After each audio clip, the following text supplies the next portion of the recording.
Est-ce qu'ils ont raison donc d'avoir peur, donc pas de l'islam des musulmans? Oui. Quand on voit ces gens-là qui font les bombes, qui se font exploser, que ce soit en Irak, que ce soit même en Israël, alors il ne faut pas demander encore en Europe. Que toi te mets une bombe sur toi et te rentres dans un train, il y a des innocents, il te fait exploser tout le monde, il te dit que je suis un djihadiste, c'est faux. C'est ça l'islam, il y a de quoi avoir peur, pas eux-mêmes. Moi-même j'ai peur de ça. Quand tu vois à Casablanca, l'autre il se fait une bombe et pof, il va sauter un truc des juifs. Qui t'ont fait ces juifs? Ah mais l'Israël il est là, la bataille, le champ de bataille c'est là-bas, va là-bas. Le juif il est à côté de toi, il te dit bonjour, il te dit salam alaikum, il vit avec toi, il a les enfants, etc.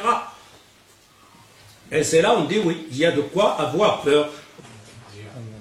Nous autres, c'est le contraire. Je ne sais pas qu'ils nous sortaient ces gens-là. Tu peux attaquer un mécréant, tu peux lui voler de l'argent. Ah, qu'est-ce que vous faites là? Vous êtes fous. Au contraire, tu as un voisin à côté de toi, un juif, un chrétien, un athée, une vieille, il ne croit pas, il a une bonbonne de gaz, tu l'as vu, qui est musulman, il n'arrive pas à la porter. Porte cette bombe de gaz. Monte-la au 5e étage. Replace-la, attache-la, regardez bien, au revoir. Ça, c'est un musulman. Tu es dans le tram, partout, tu as vu une vieille femme, fadlé. Tu ne regardes pas, c'est les musulmans, chrétiens ou juifs, athées. Ça, c'est le bon comportement. Tu as fait à manger chez toi. L'odeur, il est monté chez le voisin. Mais le voisin, c'était un mécréant. Donne-lui à manger. De la soupe qui est obligée. Tu as fait une bonne soupe, il y a une odeur qui est montée. Il a senti cette odeur-là. Tu es obligé de lui donner de cette marque. Tu as fait l'Aïd, donne-lui de cette viande de l'Aïd.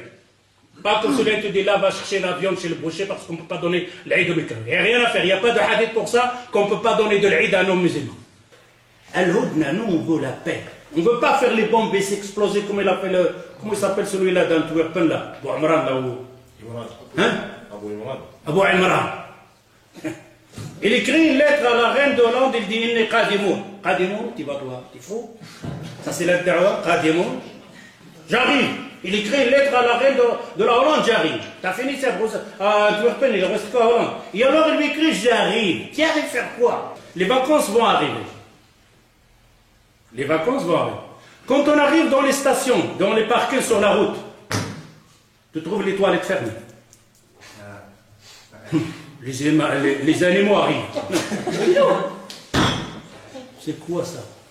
Quand tu arrives en espagnol, il te dit faire Moro il est là, fermez les toilettes. C'est nous qui a fait ça.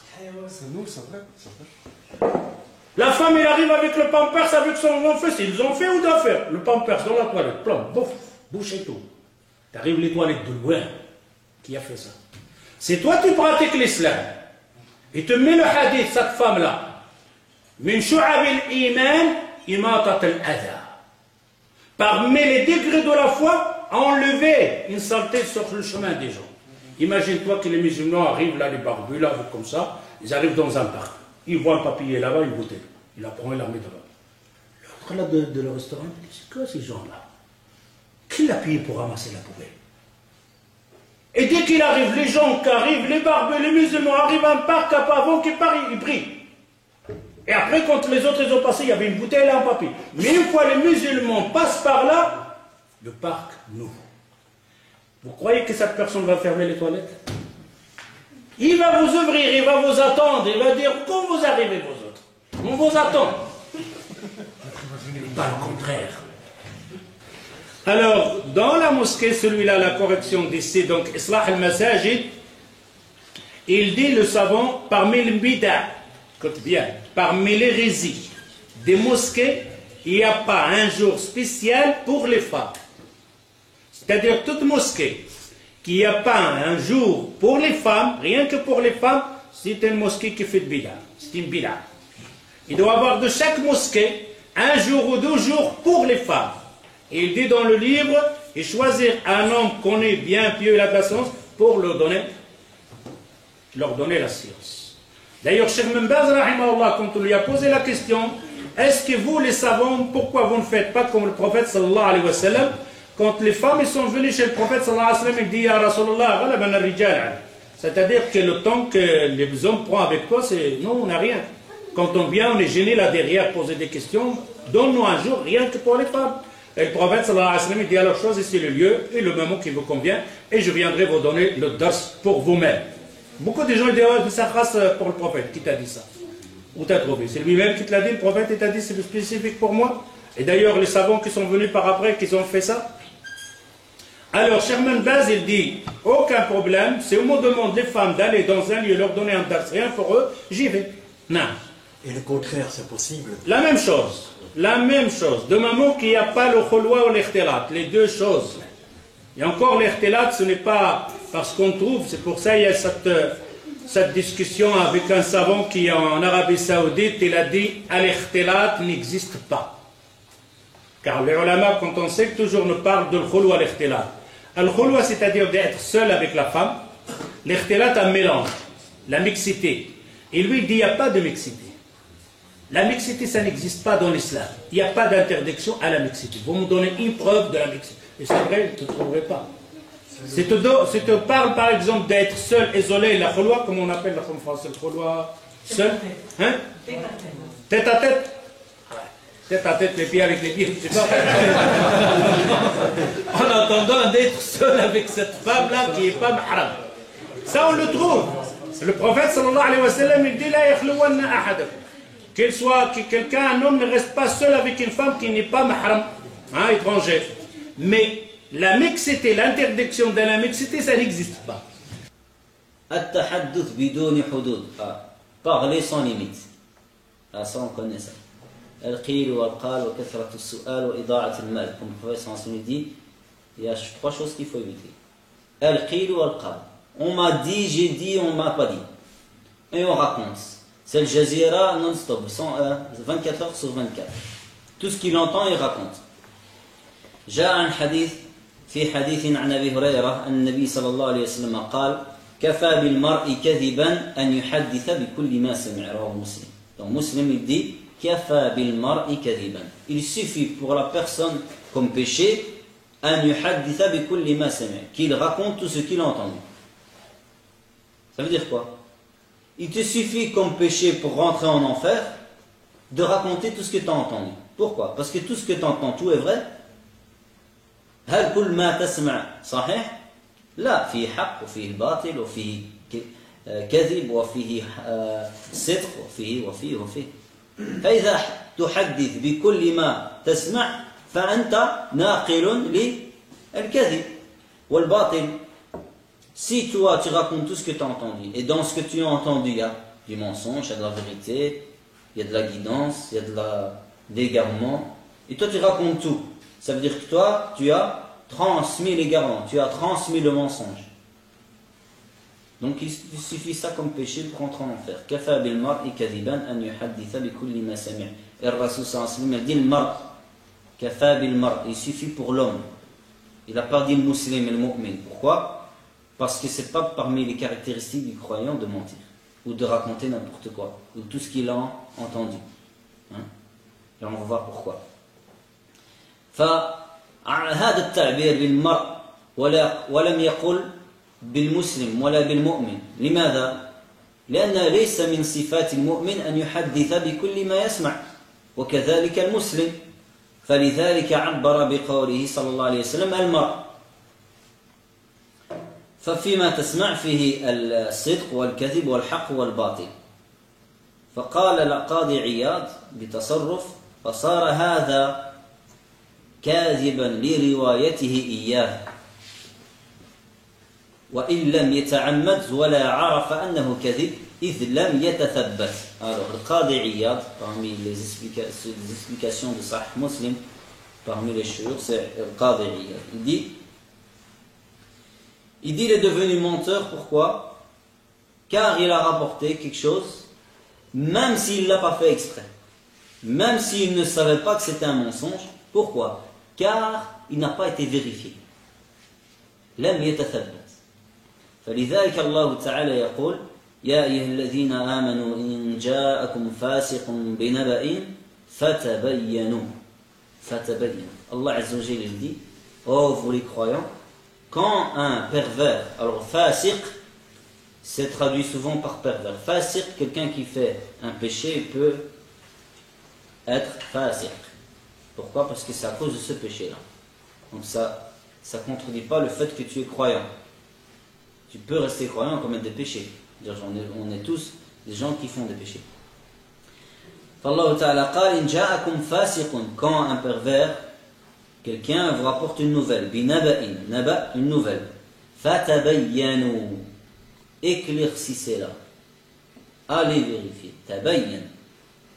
Dans une qira'a il dit fatathabbatu, donc allez vérifier la source. Est-ce que c'est vrai, est-ce que c'est pas vrai? An tusibu qawman bijahalatin fatusbihu ala ma fa'altum nadim. Pourquoi? Car si vous faites ça, pour éviter que vous portez atteinte aux gens par l'ignorance, et vous allez devenir des gens qui vont regretter sur ce que vous avez dit, ou de ce que vous avez dit. Tu fais une organisation d'un bureau, d'un jam'iyya, toi tu es là, pas de problème. C'est une organisation idariya, administrative. Mais de faire par exemple un cheikh, d'écouter un cheikh, ce qu'il dit le cheikh, je dois le faire, non, ça ne tient pas debout. Qui est mon cheikh, tout ce qu'il dit, la vérité. Ce n'est pas un prophète celui-là. Et si nous autres on doit apprendre, moi je dis quelque chose qui n'est pas obligé. Et tu n'as pas même pas le droit. Tout ce que je dis, tu le prends comme juste. Il n'y a pas d'erreur là-dedans. On te doit chercher. Moi je te transmets la vérité, ce que je vois, je crois. Et toi tu y analyses. Il a dit le hadith là, il a dit le hadith là. Peut-être tu as écouté un autre alim qui dit le contraire de ce que je dis. Tu as un cerveau, analyse. Et tu dois être indépendant de toute cheikh. Excepté du prophète sallallahu alayhi wa sallam. Mais de toute cheikh, tu dois être indépendant. Un cheikh, ce n'est pas un prophète. Tu dois écouter, tu regardes. Ça correspond au kitab ou sunnah, je le prends. Et il y a une divergence entre les ulama. Lui il dit comme ça, l'autre il dit comme ça. J'analyse, je regarde. Et celle que je suis plus convaincu, je le suis. Qui l'a dit Abu Shayma, qui l'a dit quelqu'un d'autre, qui l'a dit Ibn Taymiyyah, qui l'a dit Cheikh Uthaymin ou Abel. On n'a rien à voir. Nous autres, ce n'est pas les savants comme preuve et dalil. Les savants ne sont pas des preuves, ne sont pas des dalils. Quand je te dis donne-moi un dalil, ne me dis pas l'Albani l'a dit. Ce n'est pas un dalil ça. Tu me dis le hadith, prophète a dit. Et l'Albani l'a expliqué comme ça. Ah, alors ça va. Il y a un dalil, il y a l'Albani après. Le dalil, l'Albani a dit. Khalas, t'es fou toi.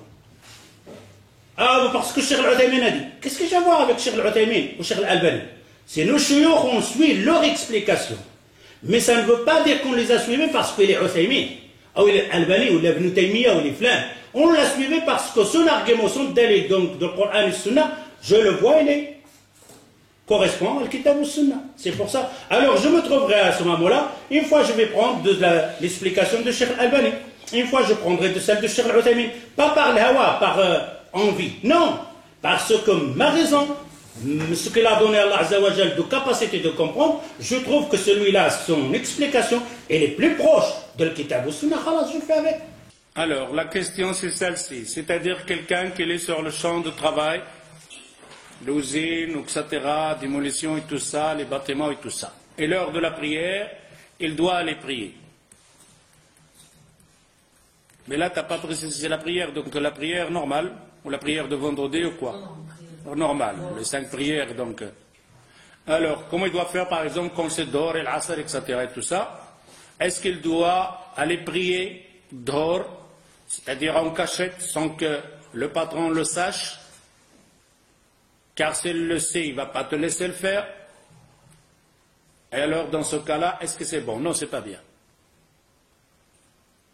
Tu ne dois pas prier dans l'heure de travail. Tu dois prier dans ton heure à toi. Car lui, quand il t'a engagé pour 8 heures de travail. Tu ne dois pas lui prendre 1 minute. Tu as l'heure de repos. Tu as l'heure de manger. Tu as la possibilité 10 heures d'aller à la toilette. Et ceux-là qui fument la cigarette, maintenant, ils ont un temps d'aller sortir et fumer la cigarette. Ok?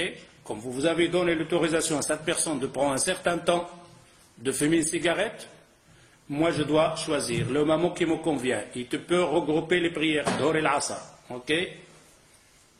Et quand tu vas les prier, tu ne vas pas commencer à prier avec Surat al-Baqarah, hein, comme il a fait le Qaddafi en Soudanais, la Surat al-Baqarah, il est parti de Jumu'ah Kamla. Les gens, ils en avaient marre, ils étaient partis. 50 degrés, lui, il me lit le Baqarah complètement. Tu vas lire Na'tainaka al-Kawthar. Qul huwa Allahu ahad. Et avant tout, 4 minutes. 4 minutes, c'est quoi? Si tu le dis au patron, je prends 4 minutes et je te donne une demi-heure, c'est lui-même qui va te faire rappeler la prière. C'est l'heure, hein? Pourquoi? Parce qu'il gagne 20 minutes là-dedans. C'est nous qui ne cherchons pas. C'est nous qui on va faire des examens. D'ailleurs, sans que tu lui demandes ça, le patron, il te dit, fais-moi 1000 pièces par journée. Et toi, tu y arrives, tu lui fais 1200 pièces. Dans le travail normal. Car lui, il a vu la capacité normale, mais toi, tu es plus rapide, tu ne prends pas le temps à t'amuser, à rigoler, tu es en travail, etc., etc. Et le soir, il arrive 1000 pièces plus. Il regarde le travail vraiment finition bien. Tu lui demandes pour aller prier même le vendredi. Il te le donnera. Il te dit, si je te veux, je te fais la mosquée là, au chant. Je vais faire une baraque spéciale pour le chant, tu pries. Va avec la remorque, prière, avec le tapé et tout. Alors arrêtons de chercher les excuses, car on a vu plusieurs personnes dans les sociétés, une fois qu'ils sont dans leur travail normal, que le patron leur remarque, il leur donne à prier, il leur donne la mosquée, il leur donne même le temps. Dans une école Flandre, maintenant c'est fini parce que ça a fait tout à fait un champ de bataille et tout ça, c'était là la maîtresse donc, de l'école qui l'appelait 3 filles pour aller prier. C'est elle qui les surveillait dans l'heure. Et il les appelait la prière, la prière. Mais leur bulletin qui les brille. Et c'est elle qui les appelle pour aller faire la prière. Alors, arrêtez de dire que ces gens-là, ces koffars, ces mécréants ne comprennent pas ces choses-là. Ces mécréants-là, ils veulent que tu sois juste. Ils ne veulent pas te voir quand il est là, il est en train de parler, hein, quand tu le vois. Non. Quand tu lui dis je vais prier, il va te dire là, je vais ailleurs te prier. Parce que lui, il t'a vu que tu te riches. Il est là, assis sur le balai. Pardon, il est là. Demande prière, il ne va pas. Mais non, parce que celui-là, à chaque fois il arrive, il te voit en plein travail. Et ton travail, il est bien fait. Est-ce que t'a demandé, tu l'as fait? Tu crois que si tu lui demandes de 3 minutes, de 4 minutes de la prière, et tu ne le donnes pas. Alors on te dit non, tu ne peux pas faire ce genre de prière, de cachotterie et de le prendre. Prends-le dans l'heure de ta prière, dans ton manger. Tu as l'heure de la manger, de la pause. Eh bien moi je jeûne ce moment-là. Je vais prier. Je prends un peu de biscuit, un quart de café et aller prier. Et je peux regrouper mes prières. Alors ne dites pas que les sociétés, etc., ils ne laissent pas prier, etc., etc. C'est faux, archi faux, c'est nous-mêmes. On triche dans le travail. On triche dans les maladies. Et alors à ce moment-là, eux, ils n'ont pas ça, il ne va pas te donner une fleur pour toi. Ok, alors, prier en sans cachette et prendre les heures donc, de quelqu'un, d'un patron quoi, il n'est pas permis. De le prendre, de prier dans tes heures. Et tu peux faire le taïmoum. Si tu vois par exemple ça te prendra plus de temps, tu fais le taïmoum. Ne jamais dire de toi-même ce que tu peux tirer de ce hadith. Jamais. Toi, tu dois retourner. Même si tu es académicien dans la langue arabe. Mais tu n'as pas ces bases, tu n'as pas le Coran complet, tu ne connais pas le Nasikh ou le Mansoukh, tu n'as pas la langue arabe, tu ne connais pas une majorité des hadiths du prophète sallallahu alayhi wa sallam, toi qui n'es pas les wa'il, tu n'as pas le droit de faire des fatawa. Tu as le droit de transmettre les fatawa des ulama. Alors, toutes ces personnes-là, dès que vous trouvez un hadith dans Sahih al-Bukhari, à n'importe quelle langue, vous lisez le hadith, ne faites pas avec ce hadith un jugement. Allez voir les explications du ulama sur ce hadith. Une personne est proclamé cheikh en fait. On peut dire que c'est un cheikh. Mais il n'y a pas de cheikh. Ça, c'est simplement des noms qu'on donne, des synonymes qu'on donne, mais ça n'a rien à voir. Il y a le cheikh, le cheikha, mais rien de tout. D'ailleurs, ça dépend des 7 pays. Oui, il y a le cheikha. Par exemple, la femme donc, du roi donc, de l'Amir de Qatar. Cheikha, comment ça s'appelle? Hein? Moussa. Cheikha Moussa, ça s'appelle Cheikha Moussa. Je veux dire parce que je vais arriver. souvent les personnes, quand ils entendent cheikh, ça veut dire savant. Non. Ils ont déduit que c'était un savant. Si tu vas au Maroc, tu es cheikh et ils croient que tu es celui qui joue le bendil, le musicien. Ça dépend d'un pays à un pays. Si tu vas au Maroc, on a le cheikh ou le cheikha. Cheikh Hamdoua ou le cheikha, c'est des gens qui jouent de la musique. On les appelle chouïa. Et les ulama, on les appelle le fri. Tu vois, au Maroc, c'est autre chose. Si tu dis cheikh, ils te disent c'est des gens de la musique. Si jamais tu arrives au Maroc et tu dis cheikh, ils te disent c'est quelle musique qui fait celui-là. Mais si tu dis le fri, ils te disent ah oui, le fri. De côté donc de l'Arabie Saoudite, on appelle cheikh. À quel moment on peut dire que c'est un fri? Rien à voir. Le fri, c'est quelque chose qui, par exemple, est pris, il fait la prière aux gens, il donne quelques doros, on appelle ça le fri. Tu l'appelles l'instituteur, tu l'appelles cheikh, tu l'appelles fri, ou tu l'appelles avec son nom, ça ne change absolument à rien. Ok, que tu lui dis Mohamed, ou tu lui dis Rfqi, ou tu lui dis Oustad, ou tu lui dis Cheikh, ça ne change absolument à rien. C'est pour ça, Cheikh Moqbil, rahimahullah, quand on lui a posé la question, il a dit ce que je peux dire Cheikh. Il dit, je préfère que tu me dis mon frère. Hein? Innamal mu'minuna ikhwa. Il dit, parce qu'on n'entendait pas dire Cheikh Abu Bakr Siddiq, Cheikh Omar al-Khattab. S'il y avait un Cheikh, on l'aurait appelé à cela. Mais il dit, il n'y a pas de mal, puisqu'on le comprend avec ce mot-là, comme on dit Oustad. Ok? Dans certains pays aussi, Cheikh, on le dit Oustad. Le prof, l'instituteur. C'est pour ça que tu vois, par exemple, dans l'Atlas, aussi le Maroc, ils disent ça aussi. Qu'est-ce qu'il a dit ton Cheikh aujourd'hui? Ta maîtresse, qu'est-ce qu'il a dit à l'école? Ils appellent ça Cheikh aussi. Ok? Et chaque pays, comment il va l'appeler? Cheikh, le frère, Oustad, etc. On l'appelle par son nom, son connu.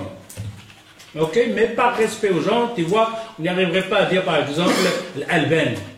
Nous autres, on se dit, et on le dit, que nous sommes atba' Mohammed. لا شك في ذلك. احنا كنقولوا باننا حنايا اتباع محمد. On se dit quand même, notre guide, c'est qui? C'est le prophète Mohammed sallallahu alayhi wa sallam. Il n'y en a pas un ici qui dira le contraire. Parmi les musulmans, c'est quoi ton guide? C'est quoi ton exemple? Tu suis qui? La réponse est simple, le prophète Mohammed sallallahu alayhi wa sallam. Mais cette réponse, pour qu'il soit exact, hein, je ne vais pas faire la même question que j'ai fait. Est-ce que la lettre au prophète sallallahu alayhi wa sallam, il a été transmis? Oui. Mais est-ce qu'on l'a lu, on l'a regardé? Ça, c'est un autre problème. Et la même chose ici. La réponse, est-ce que notre guide, c'est le prophète sallallahu alayhi wa sallam? La réponse est oui. Mais Allah azza wa jal a lancé un argument pour savoir est-ce qu'on dit exact. Allah azza wa jal, il dit قل إن كنتم تحبون الله فاتبعوني يحببكم الله ويغفر لكم ذنوبكم. Ali Imran 31. Beaucoup de gens disent que on suit le prophète sallallahu alayhi wa sallam et qu'on aime Allah azza wa jal. Allah azza wa jal, il dit, si vous êtes vraiment ce que vous dites la vérité, in kuntum tuhibbun Allah, oh Mohammed, dis à ces gens-là, c'est vraiment si ils aiment Allah azza wa jal, qu'ils te suivent. Fattabi'ouni, suivez-moi. Et là, la question maintenant, que quand on dit on aime quelqu'un, on le suit. Mais la réponse de dire qu'est-ce que ça a à voir ça avec le dars, les défauts des époux. Qu'est-ce que ça a à voir ici, les tibas, le prophète sallallahu alayhi wa sallam. Et c'est là que malheureusement, on trouverait beaucoup de gens cherchent la connaissance, comment le prophète sallallahu alayhi wa sallam a prié, comment le prophète a fait ceci, comment le prophète a fait le pèlerinage, comment le prophète, etc. Mais il n'y a pas de question comment le prophète sallallahu alayhi wa sallam se comportait avec ses épouses. Il n'y a pas de question. On ne trouverait pas, c'est quelqu'un par exemple, il est chez lui à la maison, qui a une discussion avec son épouse, ou son époux, ou le contraire. Ça se discute sur la prière, le pèlerinage, mon comportement avec les gens, à l'intérieur, à l'extérieur, dans le centre, etc. Mais il n'y a pas le comment, le comportement du prophète sallallahu alayhi wa sallam avec son épouse, ou avec ses épouses. Alors c'est là qu'on dit, ittabi'ouni. Suivez le prophète en quoi? On suit le prophète dans quoi? Dans l'adoration, dans la prière? On le suit dans tout. On le suit dans tout. Mais alors, si on le suit dans tout, pourquoi on ne le suit pas dans un domaine assez grave, c'est-à-dire le foyer, la maison, le comportement de l'homme avec son épouse? On doit, à partir de maintenant, de se poser cette question, que j'ai laissé la barbe, d'accord, en suivant le prophète sallallahu alayhi wa sallam, que je porte les vêtements que le prophète sallallahu alayhi wa sallam a fait. J'essaie donc de prendre mon exemple, mon modèle sur le prophète sallallahu alayhi wa sallam. Et la question est celle-ci. Alors, ton comportement avec ta femme, est-ce que tu essayes d'avoir le comportement du prophète sallallahu alayhi wa sallam avec son épouse, ou c'est simplement ton comportement d'après ce que tu vois, juste ou pas juste? Alors, le prophète sallallahu alayhi wa sallam, il nous dit, première chose maintenant, khayrukum khayrukum li ahli wa ana khayrukum li ahli. Khayrukum.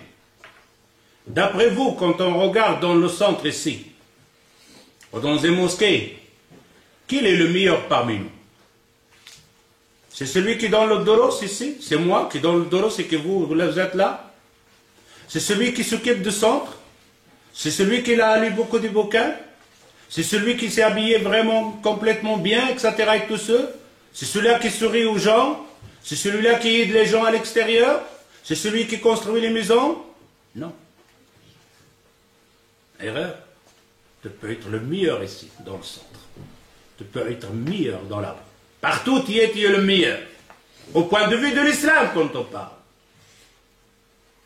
Mais si tu n'es pas le meilleur chez toi avec ton épouse, khayrukum khayrukum li ahli, le meilleur parmi vous. Qui dit ça? Le prophète sallallahu alayhi wa sallam.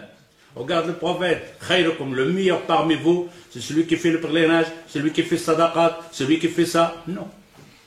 Khayrukum, le meilleur parmi vous. Vous voulez être meilleur de toutes les autres personnes dans la pratique, dans l'adoration, dans le suivi du prophète sallallahu alayhi wa sallam? Khayrukum khayrukum li ahli.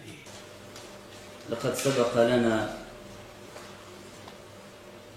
أن ذكرنا موضوعا مهما ألا وهو الكذب والصدق. وقبل ذلك ذكرنا أن الإنسان الذي يضحك القوم فيكذب قال له النبي صلى الله عليه وسلم ويل له ويل له. فاللسان والكلام قد يؤدي بصاحبه إلى النار. فلذلك النبي عليه الصلاة والسلام قال لمعاذ بعد أن قال وإنا لمؤاخذون بما نتكلم قال وهل يكب الناس على وجوههم أو على مناخرهم إلا حصائد ألسنتهم. يعني أن الإنسان قد يلقى في النار بسبب كلمة قالها وهو لا يبالي بما قال. فإن الكلام في لغة العرب جاء من الكلام، والكلام في اللغة يعني الجروح. قد تجرح أحدا بكلامك، قد تكذب، قد تغتاب، قد تفعل أشياء وتقول أشياء كثيرة وأنت لا تشعر، وفيه فساد وفيه فتنة عظيمة. فلذلك النبي عليه الصلاة والسلام قد حذر من كثرة الكلام، وحذر من الكذب، وحذر من الغيبة والنميمة، وحذر من كل هذه الأشياء التي يقولها الإنسان وبسببها يكتسب لا حسنات بل سيئات. Donc, notre sujet est toujours par rapport à ce qui a été cité par avant.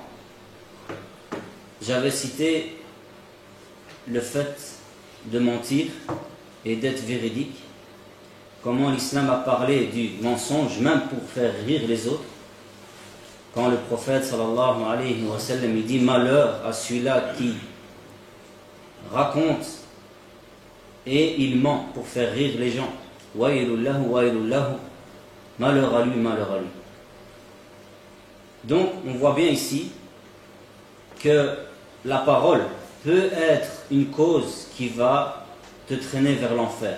Et c'est pour ça que le Rasul sallallahu alayhi wa sallam répondit à Mu'adh, quand Mu'adh lui posa la question, est-ce qu'on va être jugé par rapport à ce qu'on dit? Il a dit, Thakiratka ummuka ya Mu'adh, que ta mère te perde, c'est-à-dire que tu meurs. Mais c'est une façon de... C'est une expression que les Arabes utilisaient. Thakiratka ummuk. C'est-à-dire, qu'est-ce que tu as dit, c'est grave.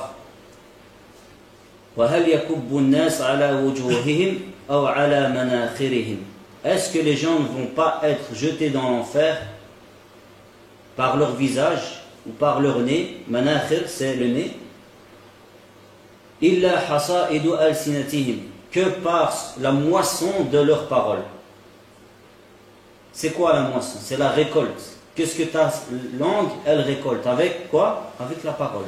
Et en arabe, al-kalam, on dit la parole, al-kalam, ça vient de l'kilam, avec le kasra, ki, pas ka, kilam. Et le kilam en arabe, c'est quoi? C'est les blessures. Donc même le mot en arabe, son origine, c'est blessure. Kalam, juruh, kilam. Donc, c'est pour ça que Rasul sallallahu alayhi wa sallam met en garde contre le mensonge, met en garde contre la médisance, contre la calomnie, met en garde contre les mauvaises paroles et incite à se taire, incite à parler correctement, incite à ne pas insulter. Il a aussi interdit beaucoup de choses donc qui ont rapport avec la parole.